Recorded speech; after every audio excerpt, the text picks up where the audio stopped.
The Huey Cam. Featuring the best of Lamont and Tonelli on 107.7 The Bone. All right, Paul, I'll tell you what, we got a very funny guy in the studio. Dom Irrera is going to be at the Punchline beginning tonight for a show. 2 shows on Friday night, 2 shows Saturday night. And tickets available at Ticketmaster.com. Very funny guy. Now, we were talking off the air. Yeah. And we just did the Do You a Favor Thursday with the gal who was wanted to get together and do a little romance with her husband. It turned out she was cheating. Yeah. But you were saying you just broke up with your girlfriend, Dom. She went back to her husband. What happened? She's cheating on me with him. She's not faithful to our infidelity. What happened was I go to I'm pretty popular in Atlantic City, New Jersey, right? Yeah. Okay. So I go in, I didn't feel like talking, but I didn't want to be rude to people. I was in this Irish bar and everybody knew me, so I kind of snuck off and went to a strip club. Around the corner. I figured nobody's going to bother me there, right? Yeah. Absolutely. So she recognized me. Now, what I don't know is I was considered a mark. What a mark is a guy that they can hustle money from because they think he's got some bucks on him. Gotcha. Yeah. So, long story short, I said, do you want to go get a drink? She's bartending, right? She's really funny. She goes, yeah, I'll go with you. And she says, let me just ask the manager. You know who the manager was? Who? Her husband. Right? So her husband was part of the hustle To get you to spend money. get me to spend money. But Yeah. then once she met me, Yeah. she didn't want to do it. Yeah. So then we end up, long story short, falling in love, right? And she lies to me, right? She tells me she has... Imagine that, a stripper lying to you. I never heard of such an outrage. I was appalled. I went to the strippers union and I lodged a complaint. I said, what kind of a place are you running here? What kind of ethics are your whores acting out on? Anyway, so we ended up going together. She told me she was unmarried with 1 kid. She was married with 2 kids. Yeah. By the time I found out, I was already in love with her, and I'm like, it was. Remember that thing in The Godfather? She was the best I ever had, and I had them all over the place.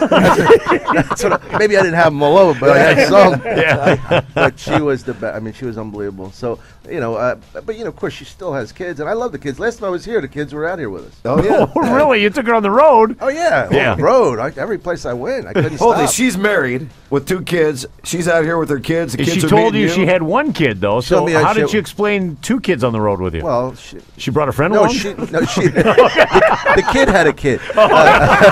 It's a very loose family. No, but I mean, by that time I already knew. Yeah. I mean, by that time, and the husband, I had talked to the husband. I says, look. Did he know? He knew, but he caught us in Vegas. We got caught. I was at the HBO festival in Vegas, and he calls up, and he found, I guess somebody told him, somebody dimed her out, one of her girlfriends. Yeah. But what a story. But anyway, 2 years of that, I'm telling you, look at me. I'm 26 years old. Look at me. You've lived a hard life. I lived a hard life. But hopefully it's over. But I'm telling you right now, if she came out here, I would still want to sleep with her. Well, of course. The best you ever had. I would ask her husband to drop her off. And wait in the car. Just give me a minute. It's sad, isn't it, though, the lack of morality amongst comedians and strippers? It's terrible. Anyway, so I think we're broken up. She's funny. She screams at me. She blames me for everything. Oh, she does? Yeah, but she said, I ruined her life. And then she goes, I love you. It's like psychotic. You ruined my life. I love you. Hold me. Come back. Come back and ruin more things. So that was the last 2 years of that kind of adventure. I was going with this French-Canadian girl. But And Lamont's from Canada. I'm originally you from are? Canada, yeah. Oh, comment ça va? Oh, I don't know French. Oh, you know? All he knows is haw, haw, haw. Yeah, where are you from in Canada? Oh, the garden spot of Canada, Winnipeg. Oh, I've been to Winnipeg. Yeah. Yeah, I was telling you up there, I used to be on tour with Cher. Yeah. Like in the early 90s. And I went to places I would never go, Including Winnipeg. yeah. But, I mean, just places like Ames, Iowa and stuff like that I wouldn't be doing stand-up in normally. So what was it like touring with Cher? It was fun because she's so eclectic that we got a good crowd. It wasn't like opening for Black Sabbath or Nirvana or something. What's the worst opening you've had? Oh, Joan Jett in a black horse. Well, you know what happened? Because you couldn't hit on her. She was stealing all the women in the crowd. It was scary. But you know what the guy said? I should have known it was a bad omen because the guy hands me $300 before I go on, and he goes, "Stay on as long as you can." I go, "What?"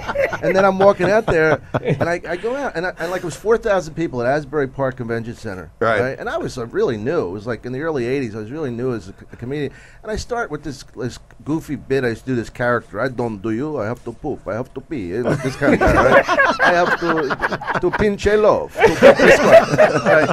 It's this character, and it's doing pretty well, right? Yeah. And then I go into another character. It's not doing well, and it's 4,000 people. Now 2,000 were laughing, but 2,000. Imagine having 2,000 people going, Joan, we hate you. And then somebody threw up like a little at the top of an ice cream container, just like tossed it up real slow. As soon as I saw that, I'm out of there. And I must have done like 3 minutes, right? And the guy says to me, "Man, you did great. Nobody lasts that long." I go, "What the hell do you even book comedians for? Nobody lasts that long."